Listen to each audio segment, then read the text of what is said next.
Hello, this video lesson is about integration by parts. Before we begin our lesson, we need to just remind ourselves of a couple derivative and integral facts. Hopefully you know that the integral of something in the form du over u would be natural log of that quantity u. You do need absolute value because you can only take a log of a positive quantity, and then you have to add a constant, of course. Because integrals and derivatives are related, hopefully that is enough to remind you, if you need reminding, that the derivative of natural log of x would be 1 over x. Another pair of facts that come together are integrals and derivatives involving e to the something. So if I'm integrating e to the u and I have the derivative of that u next to it, I just get e to the u plus a constant as the antiderivative. And over here, the derivative of e to the x is just e to the x. So I just wanted to make sure that we all remember that. We're up to speed still with all of our calculus. Remember, too, that when you are integrating a product, it is not okay to just split that into the product of the integrals. That is not true. I wish it were. That would make a lot of calculus much more simple. Really, the only strategy we have so far for dealing with something like this is what is called u substitution, where maybe one of these things becomes something involving a u and then something next to it is the derivative of u. And if that doesn't work, we don't really have that much in our arsenal at this point. But we're about to. We're about to have something else that helps us to correctly handle the integration of things, of particular products. It doesn't work for all products, but it's yet one more tool for integrating particular products. The products that I'm referring to are times when you have an algebraic expression with something exponential, something related to a log, or something related to trig. Not 100% of the time, but a lot of the time, the technique we're about to learn will take care of these situations with products of those sorts of things I just mentioned. The technique we're about to learn is what is called integration by parts, and it actually comes from the product rule, which we learned ages ago. If we look at something like u times v and we're taking its derivative, we would say, well, that's the first thing, so in this case u, times the derivative of the second, plus the second thing times the derivative of the first. That would be one way to write product rule. Now suppose that we were integrating both sides of this expression. Okay, so that would be like all of this here is being integrated.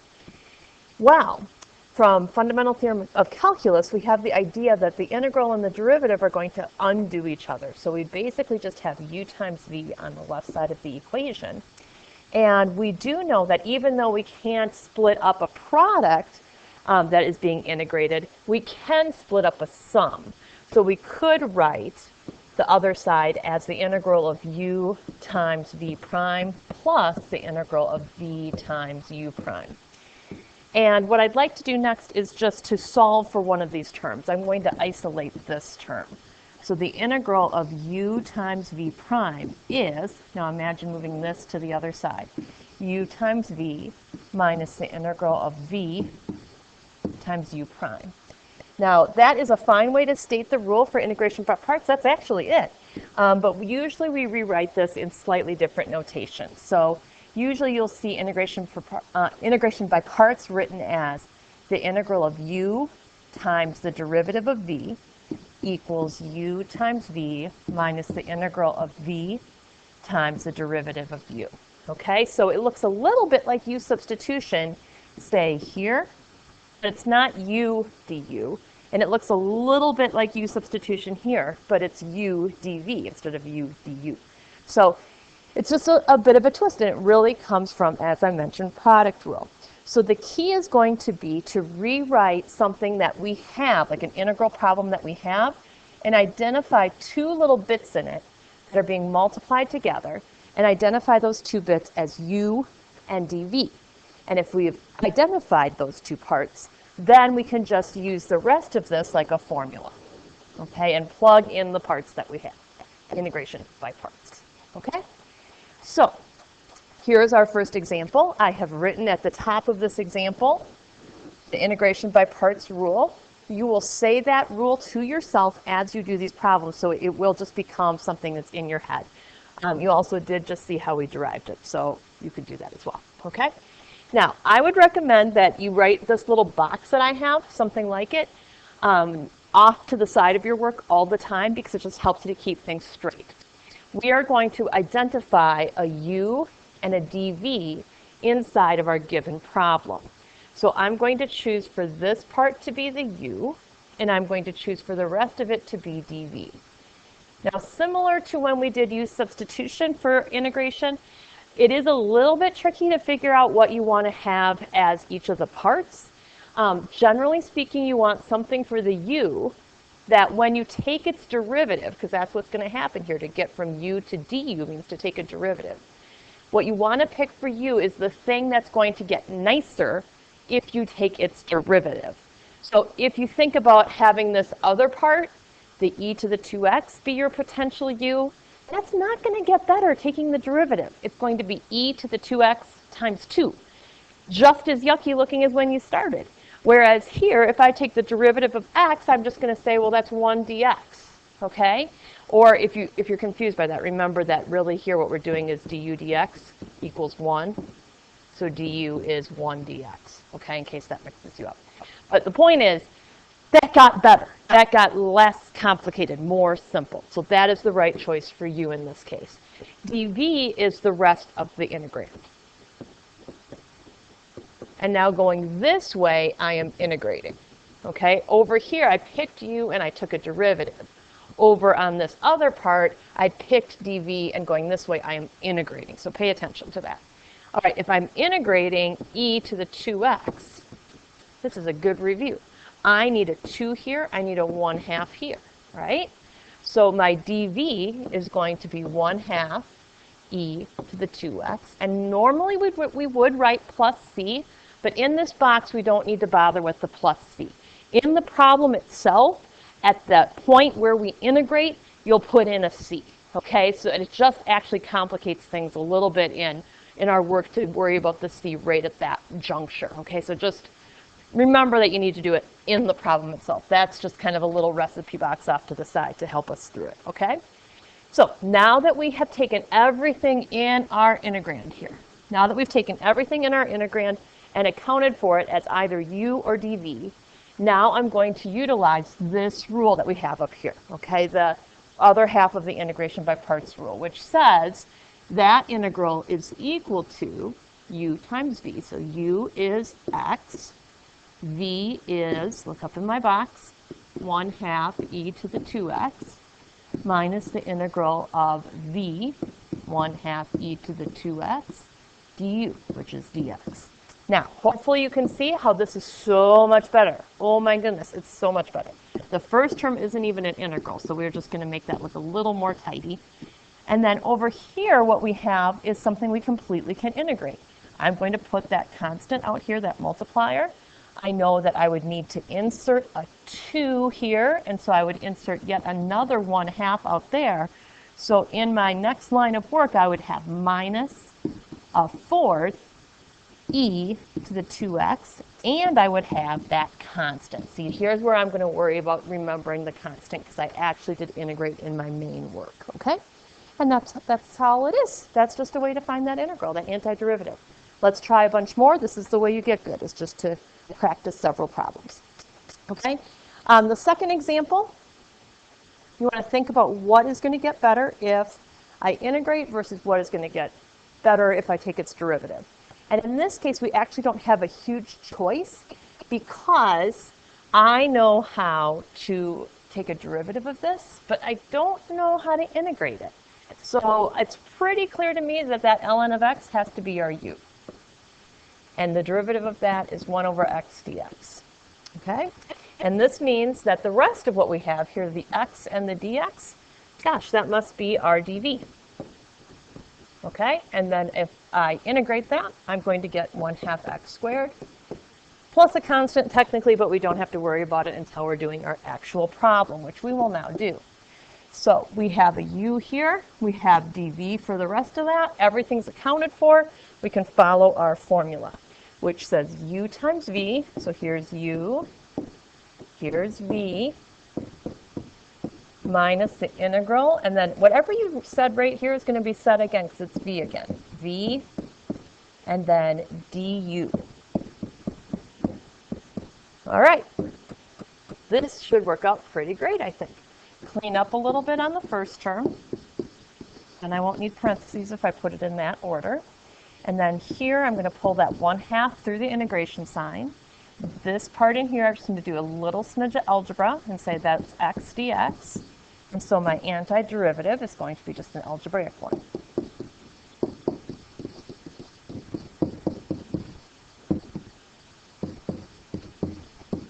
Okay, and you certainly could write the middle term as minus x squared over 4. If I'd been thinking a little faster, I would have. Okay, so that's that one. I hope you feel like you're getting the hang of it. Here's a third one. I mentioned in the previous question that we needed to have the natural log of x be the u because we didn't know how to integrate it. Well, here it is. Here we are going to finally figure out the integral of natural log of x. And we do this by integration by parts, actually. So this guy here is, oops, I don't know why I picked yellow. That's crazy. All right, this guy here is going to be our u, which means this little bit is our dv. Okay, and so if that's our substitution box, our derivative of natural log is 1 over x dx, and our integral of dx is just x plus a constant, but as I've mentioned, worry about it later. Okay, so now that we have everything in our integram taken care of as being either part of u or part of dv, follow the rule. U times v minus the integral of v du. And you can see through the algebra that happens here that this is very, very nice. Okay, so we have x, natural log of x, minus, and then the integral of 1 dx is just an x, and then constant of integration. So finally, after all this time, we know what the integral of natural log is. Now you can check, just like with any integral, you could check by taking the derivative. So let's say we wanted to do that. Check the derivative, or check using the derivative by finding the derivative. Okay, so if this is right, we should come out with natural log. The derivative of this part requires product rule. First derivative second plus second derivative first, and then the derivative of minus x and the derivative of a constant. Okay, so how is this working out? Well, it doesn't look like it maybe, but it is because this is 1, which cancels the minus 1, which makes this just natural log of x, and it checks. All right, next guy is this one, okay? So here's our first example that involves a trig function. The other part is just x, and so I believe it would be hopefully clear to you at this point that the x should be our u because that gets much better when you take its derivative. Sine of x is just going to go to cosine when you take its derivative. That's not necessarily better, but I certainly do know how to anti-differentiate this. So this is going to be my u, this is going to be dv, and when we integrate sine, we get the opposite of cosine, plus a constant. Okay, come over here. Now that we've identified everything in our integral as either being u or dv, we can just say the rule for integration by parts. So u times v minus the integral of v du. Okay, so I'm going to clean this up a smidge. And over here, say that that's negative x times the cosine of x. That's a little bit nicer. The antiderivative of positive cosine is sine, and a constant. See, not too bad, right? Okay, I think I've got one more for you, do I? Yes, I do. This one is what some people call a party trick sort of problem. It goes on and on for a while. You have to use integration by parts over and over again. So it's a little beastie, but it's not any more difficult. It's just longer. So check this out. In the first round, we're going to let u equal x cubed, which means this is the derivative. And we're going to let the rest of that, our e to the x dx, be the dv. And when you integrate that, you get back to e to the x. So that didn't really change a darn thing. But we'll use our integration by parts rule, u dv minus the integral of v du. Okay, and hopefully you can tell that this is not something we know how to handle. That's sort of disgusting. Okay, so what I'm going to do is pull the 3 out, and then we're going to use integration by parts a second time. So we've got x cubed e to the x minus 3, and then this integral needs help. Okay, so we'll do a substitution for it. That's going to go right here, okay? So our substitution at this layer is going to say u is x squared, du is 2x dx, and then the same idea as the box above for this part. And then the bit that we have up front is just going to hang out. That isn't an integral. We don't need to do anything with that, but carry it along. The negative 3 is going to be multiplied by everything that follows. This part here is what I'm going to now be applying integration by parts to, yet again. So now my new u is x squared. My new v is e to the x. So u times v minus the integral of v. And then du, in this case, is 2x dx. Ugh. And you say, well, that's great, but you know what? Yeah, it still looks like it needs integration by parts. Yay.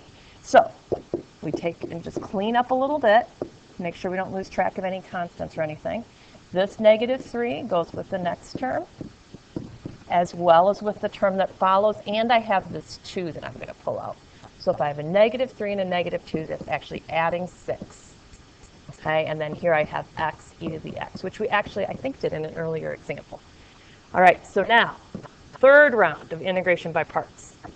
Let u equal x. This is dx. That's very good news, right? You see, that's what caused the problem in earlier permutations of this. Now we're down to no more like x's, like plain x's. dv is still this. And here's our last round. Okay, so we'd have all these terms from before. I'm going to write down below that big handwriting.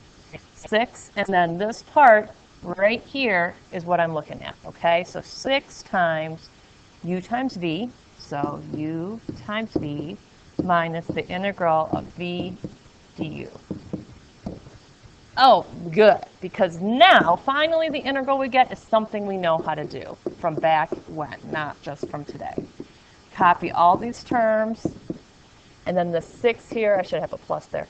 The 6 there goes with everything in the brackets. So 6x e to the x minus, and then this integral is e to the x. So plus, nope, minus, forgot about the minus in front of the integral. Minus 6 e to the x, and I just integrated for the final time, so I'm going to say plus c there. Okay? How's that look? Fun, right? It is. In the second lesson on integration by parts, we are going to learn another way to handle questions like this that have multiple layers of integration by parts.